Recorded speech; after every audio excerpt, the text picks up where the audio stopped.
हाथी तक जो भी आप खरीदे या बेचे वो हमारी सलाह से। ऐसा नहीं हम किसी पशु को नहीं बेचना चाहते हैं और आपको 100, 200, 400 रुपया ज़्यादा मिल गए, आपने बाकी सौदा कर दी, उसका परिणाम ये होगा या तो आपकी ज़बान खराब हो और नहीं, विवाद तो कोई मैटर नहीं है, विवाद तो हम में आप में होने ही होने हैं। इसलिए पहले ही से परामर्श कर लो जो आगे जो समस्या ही ना आवे। ये भी कहा गया है जिस पशु की आवश्यकता है वो खरीदो। दूध नहीं हो रहा हो तो गाय खरीदो, भैंस खरीदो। और तुमने ले आए कि कल रात थोड़ी बांध दी, काऊ काम की नहीं है, बच्चों को दूध नहीं है, इसलिए पशु भी जो है वो खरीदो जिसकी आवश्यकता है। पंच वो छठवां वचन है, एक वर्ष में 6 ऋतुएं होती हैं, 3 मौसम होते हैं, हर ऋतु के मुताबिक हमको वस्त्र और भोजन मिलना चाहिए। ऐसा नहीं गर्मियों में खाओ ज्वार बाजरा खाओ, तो वो कोई सीजन नहीं होता है।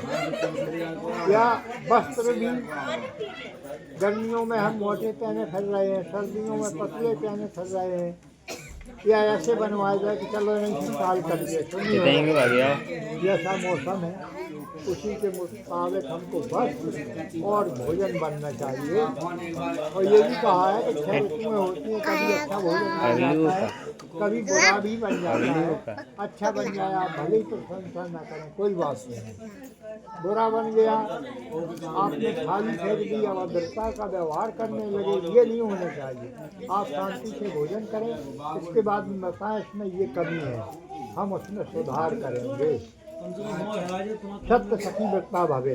पार्वती जी बोली महाराज ये 7वां वचन विशेष ध्यान देने योग्य है।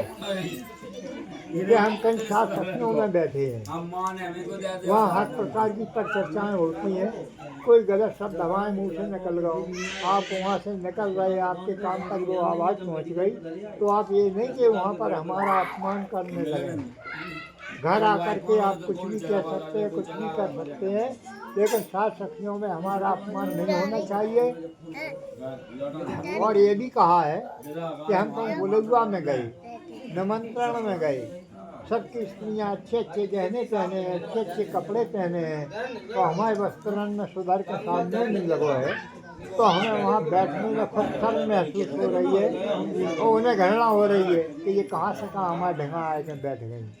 तो आप उतने अच्छे गहने न खरीद सको, उतने अच्छे कपड़े न खरीद सको, फिर भी आप भरसक प्रयत्न करें कि स्त्री समाज में बैठ करके हमको अपमानित ना होना पड़े। ये 7 वचन पार्वती जी ने शिव जी से मांगे, इधर कन्या वर से मांगती है।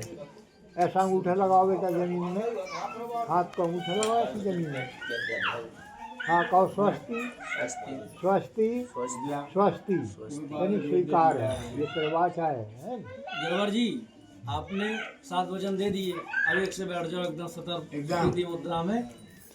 भगवान भोलेनाथ ने जो वचन दिए, माता पार्वती ने वचन मांगे, अब माता पार्वती उठ करके बामांग आने लगी, तो इस समय माता पार्वती भगवान भोलेनाथ कहाँ है, ये सामने विराजमान है। जैसी बामांग आने लगी तो भगवान भोलेनाथ ने कहा कि अभी आप वहीं बैठी रहिए, क्योंकि आपने मुझे चारों तरफ से बांध दिया, यदि आप मेरी कुछ बातों को माने तो मैं आपको बामांग लूंगा।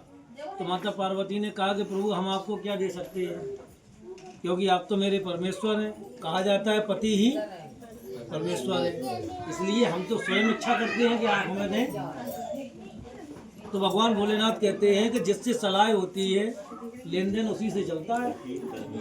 तो भक्त और भगवान में प्रेम है, तो इसलिए लेन देन तो अपने ही से चलेगा। उन्होंने कहा तो कर मांग लीजिए। तो भगवान भोलेनाथ माता पार्वती से वचन मांग रहे हैं, और उन्होंने क्या मांगा, बोले उद्याने मदपाने पितृगृहे तथैवच गमन शास्त्रम वस्त्रम व एते लक्षण कुलवधू। कुलवधुओं के 5 लक्षण होते हैं, यदि आप इनको माने तो मैं आपको मांग लूंगा। माता पार्वती ने कहा कि प्रभु एक भी बात समझ में नहीं आई, सारी बातें ऊपर से निकल गईं, इनको जरा समझा के बता दीजिए। तो भगवान भोलेनाथ कहते हैं कहाँ जाने बता चले जाओ। भगवान भोलेनाथ कहते हैं कि उद्याने माने आधी रात, उद्याने मानी दोपहर, उद्याने मानी बन, इन 3 जगह औरत को कभी अकेला नहीं जाना चाहिए। बेटा ये परात उठाओ, उस साइड में कितों रखो।